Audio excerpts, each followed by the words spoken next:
जिस जगह पर मैं रहती थी वहाँ कोई भी मर्द नहीं रहता था और ना ही मेरा किसी से कोई संबंध था। फिर भी एक दिन मुझे पता चला कि मैं पेट से हूँ और मेरे पैरों के नीचे से ज़मीन निकल गई। यहाँ तक मैंने उस बच्चे को जन्म देने के बारे में भी सोचा, लेकिन मैं समझ नहीं पा रही थी कि ये कैसे हुआ। फिर एक दिन किसी ने मेरा अपहरण कर लिया और मुझसे कहा कि तुम तो, मेरा नाम अंजलि है। मैं अपने नाम जैसे ही मासूम भी थी और मुझे अपने इस मासूमियत की बहुत बड़ी सज़ा मिली जब मेरी ज़िंदगी को दर्दनाक बना दिया गया और मुझे पता भी नहीं चला।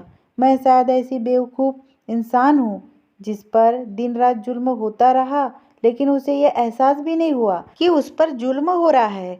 आप सब सोच रहे होंगे भला ऐसा कैसे हो सकता है, लेकिन मेरे साथ ऐसा ही हुआ। जब मैं 14 साल की थी तब मेरी माँ को एक अजीब बीमारी ने घेर लिया, जिसके चलते अचानक उनके आधे शरीर ने हरकत करना बंद कर दिया और रातों रात बिस्तर पर पड़ गई। ऐसी हालत में हमारी मदद करने के लिए मेरी माँ की चचेरी बहन सुनीता मदद करने के लिए तैयार हो गई। अब वो ही मेरी माँ का ख्याल रखने लगी और घर को भी संभालने लगी। मेरे पिताजी शहर के अमीर लोगों में से एक थे, लेकिन वो अपना पैसा खर्च करने के बाद भी मेरी माँ का इलाज नहीं कर पाए। 3 साल बाद बीमारी के कारण मेरी माँ इस दुनिया से चली गई। पिताजी बहुत दुखी रहने लगे। अब सुनीता का हमारे घर में रहना थोड़ा लज्जास्पद था, इसलिए मेरे पिताजी ने दुनिया का मुंह बंद करने के लिए सुनीता से शादी कर ली। सुनीता की पहले भी शादी हो चुकी थी, लेकिन उसके ससुराल वालों ने उस पर बुरे चरित्र का आरोप लगाकर घर से निकाल दिया था और इस तरह उसे आश्रय भी मिल गया था। वो एक अच्छी औरत थी। 3 साल तक उसने मेरी माँ का बहुत ख्याल रखा था और मेरे सारे काम वो ही किया करती थी। लेकिन अब मैं बड़ी हो गई थी, इसलिए मैं अब अपना काम खुद किया करती थी। मेरी माँ ने गुजरने से पहले मेरे पिताजी से कहा था वो मेरा बहुत ज़्यादा ख्याल रखे। वैसे तो मेरे पिताजी हमेशा मुझे बहुत प्यार किया करते थे, लेकिन मेरी माँ के जाने के बाद तो जैसे उनकी जान मुझ में ही अटक गई थी। वो सुनीता को बार बार यही कहा करते थे कि इसका बहुत ख्याल रखो। दिन में कई बार मेरे पिताजी उसे पूछते कि क्या मैं समय पर खाना खाती हूँ या फिर ड्राइवर ने मुझे समय पर कॉलेज से घर लाता है कि नहीं। एक दिन मेरे पिताजी को एक काम के सिलसिले में कुछ दिनों के लिए दूसरे शहर में जाना था, लेकिन वो बहुत चिंतित थे। लेकिन उनको सुनीता पर भी भरोसा था, क्योंकि उसने हमारे मुश्किल समय पे बखूबी साथ निभाया था, वरना हमें हमारे अपने रिश्तेदारों ने भी छोड़ दिया था।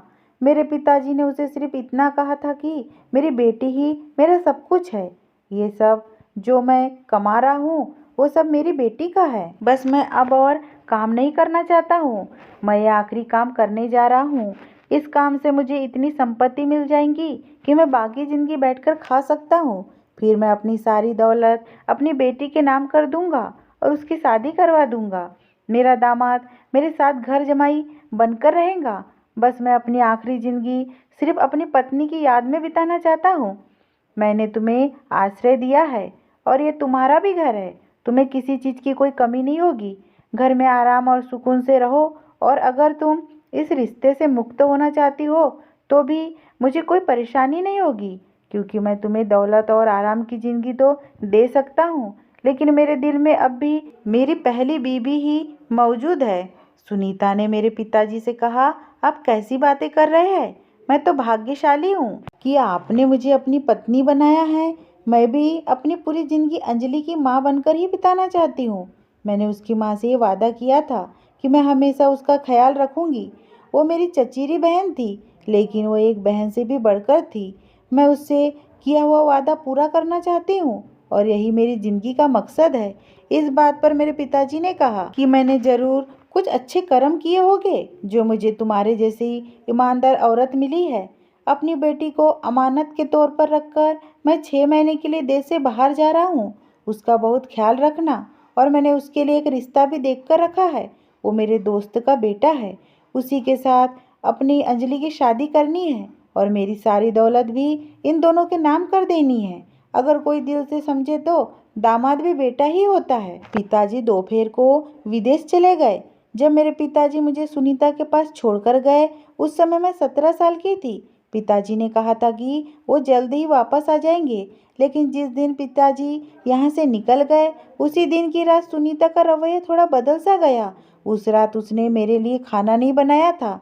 जब मैंने पूछा कि तुमने ऐसा क्यों किया, आज खाना क्यों नहीं बनाया, तो उसने कहा कि मेरी तबीयत ठीक नहीं है, फ्रिज में जो भी रखा है खा लेना।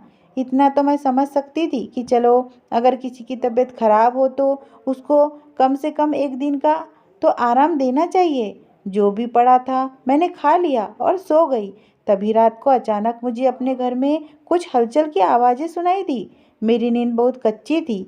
मैं जाग गई और जब तक मैं नीचे आई तो देखा कि सुनीता मेन दरवाज़ा बंद कर रही थी। जब मैंने उसे देखा तो वो थोड़ा घबरा गई। मैंने उससे पूछा कि क्या कोई आया था? वो बोली, नहीं, मैं दरवाज़ा बंद करना भूल गई थी, इसलिए दरवाज़ा बंद करने आई थी। यह सब होने के बाद मैं वापस अपने कमरे में आ गई। अगले दिन जब मैं कॉलेज गई तो पता चला कि किसी महामारी के कारण कॉलेज को छुट्टियां मिलने वाली है। मैं खुश हो गई कि चलो अब कॉलेज नहीं जाना पड़ेगा, अब सारा दिन घर पर आराम करूंगी। वैसे भी मेरा घर ऐसा था कि कोई भी दिन भर आराम से रह सकता था। वहाँ दुनिया की सारी सुविधाएं मौजूद थी। घर आते समय मैंने एक बात देखी कि हमारे घर में बहुत पुराने और वफादार चौकीदार रमेश चाचा आज गेट पर मौजूद नहीं थे।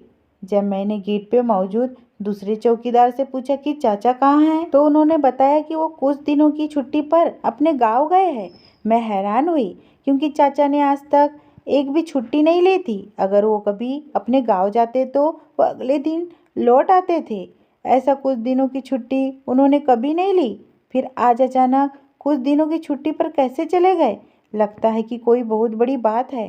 खैर, मैं अपने घर वापस आ गई। रात को सुनीता ने मेरे पसंद का खाना बनाया और साथ ही उसने मुझसे माफ़ी भी मांगी कि कल उसने मेरे लिए खाना नहीं बनाया था। उसने कहा कि मेरे पिताजी के जाने के गम से वो थोड़ी सी परेशान थी, इसलिए उसका मूड खराब था। मैंने उससे पूछा, क्या तुम मेरे पिताजी से बहुत प्यार करती हो? मेरी माँ बहुत मोहब्बत किया करती थी। सुनीता ने कहा कि तुम्हारे पापा इतने अच्छे इंसान हैं कि किसी को भी उनसे मोहब्बत हो जाएंगी। तो मैं भी उनसे प्यार करने लगी हूँ, लेकिन वो मेरी तरफ देखते तक नहीं है। मैं सुनीता के हाथ पर हाथ रखकर कहा कि भले ही तुम मेरी सौतेली माँ हो, लेकिन मैंने तुम्हें कभी गैर नहीं समझा।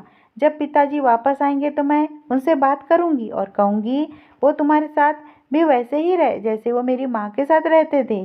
तब वो पूछने लगी कि तुम्हारे पिताजी तुम्हारी माँ के साथ कैसे रहते थे?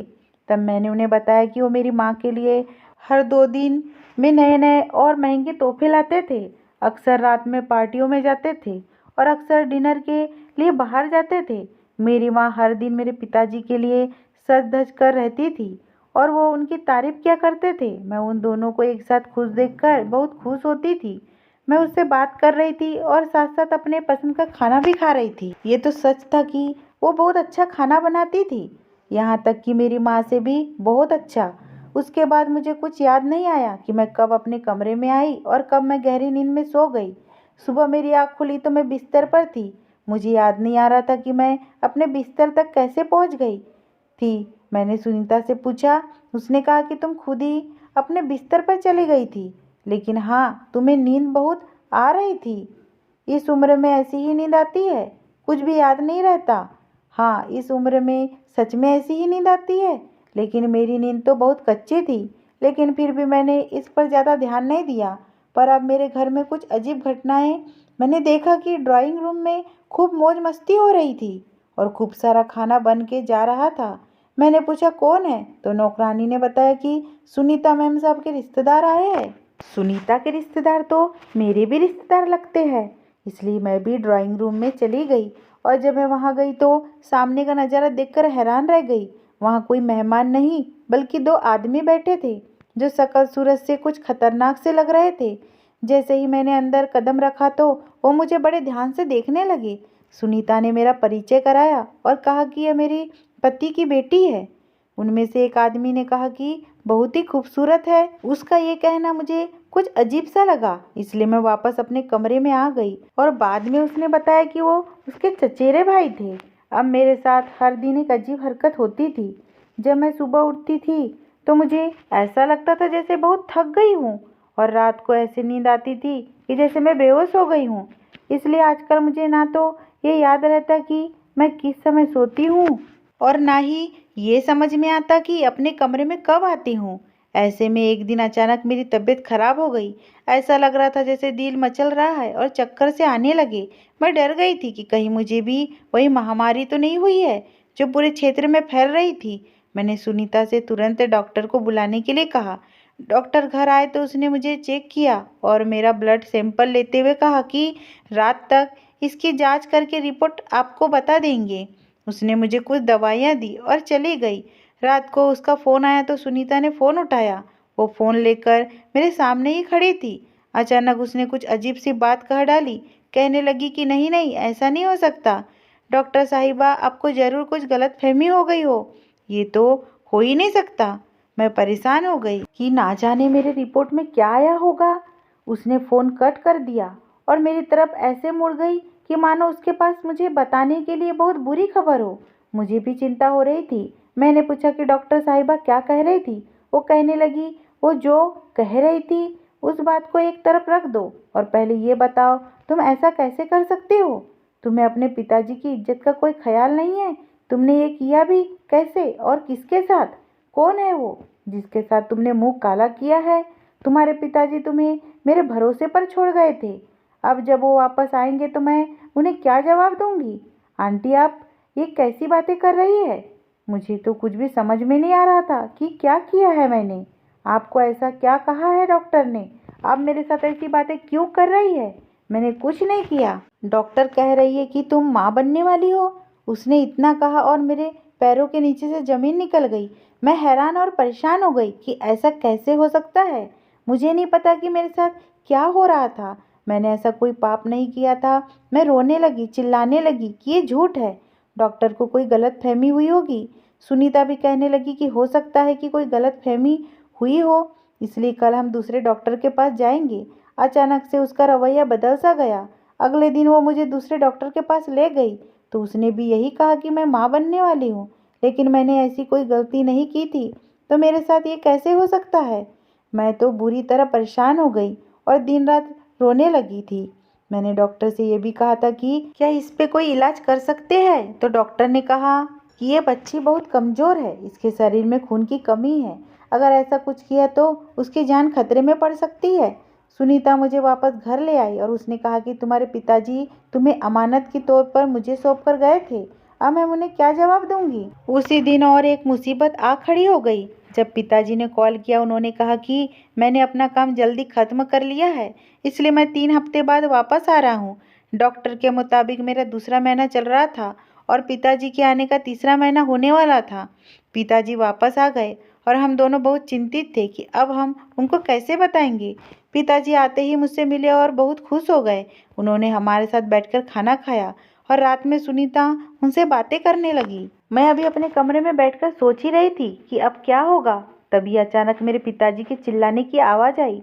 मेरे कमरे तक आने लगे तो मानो जैसे मेरी जान ही निकल गई। उन्होंने ना आओ देखा ना ताव और सीधा मेरे कमरे में आ गए और मुझे बातें सुनाने लगे। पूछने लगे कि ये सब क्या है और मैं बार बार बस यही कहते जा रही थी कि मैंने कुछ नहीं किया, मैंने कुछ नहीं किया। लेकिन मेरी सुनने वाला कौन था? पिताजी को मुझ पर गुस्सा करते हुए मैंने पहली बार देख रही थी। वह ऐसा पहली बार कर रहे थे। यहाँ तक कि उन्होंने मुझे थप्पड़ भी मारा। मुझे तुम्हारी जिंदगी की कोई परवाह नहीं है, चाहे कुछ भी हो जाए, हम इस बच्चे से जान छुड़वाएंगे। जहाँ मैं कहूँगा वहीं तुम्हारी शादी होगी।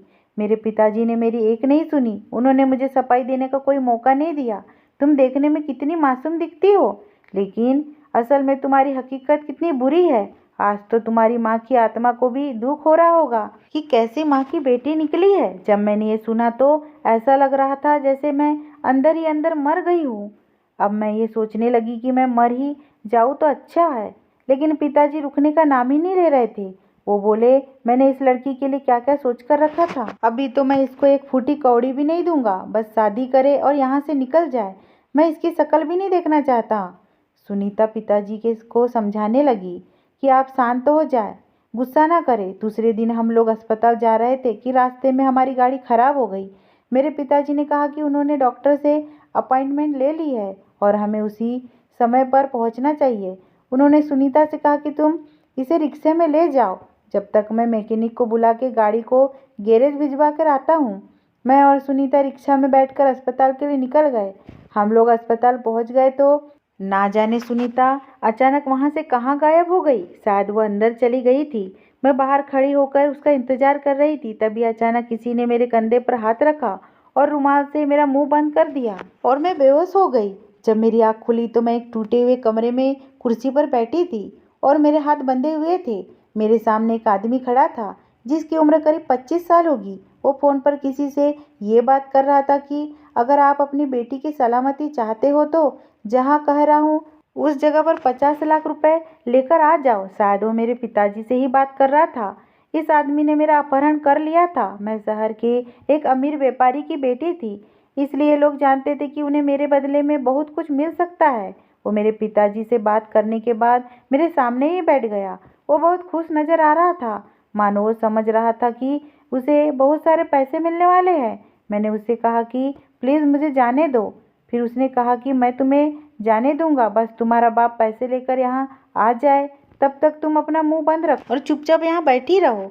मुझे बहुत डर लग रहा था।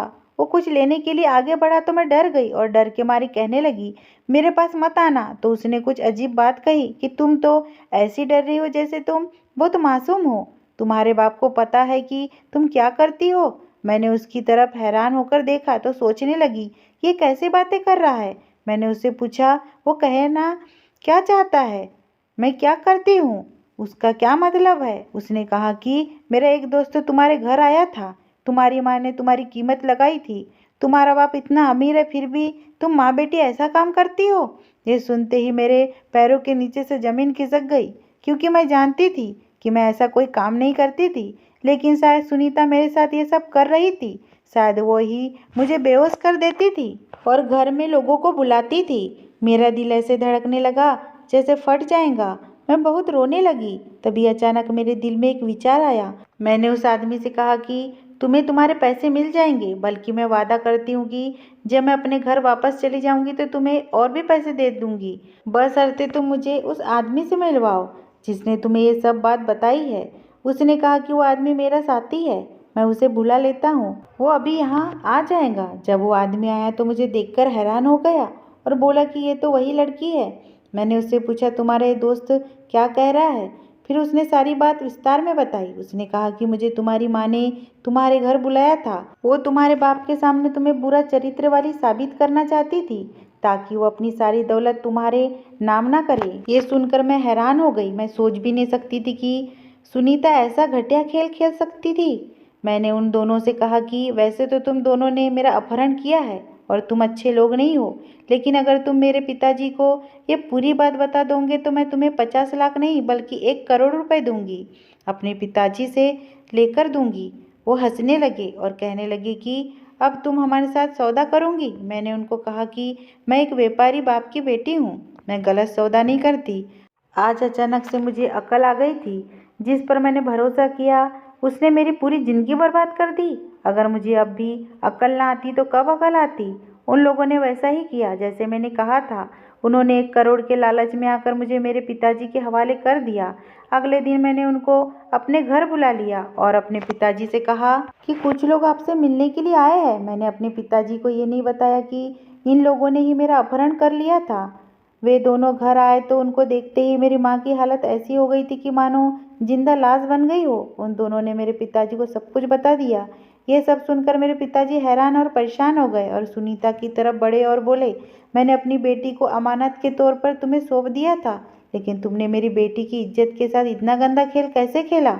मैं तुम्हें जान से मार डालूंगा। पिताजी की ये बात सुनते ही सुनीता बौखला गई और जवाब में बोली, तू क्या चाहता है कि तू अपनी सारी दौलत अपनी बेटी के नाम में कर देता।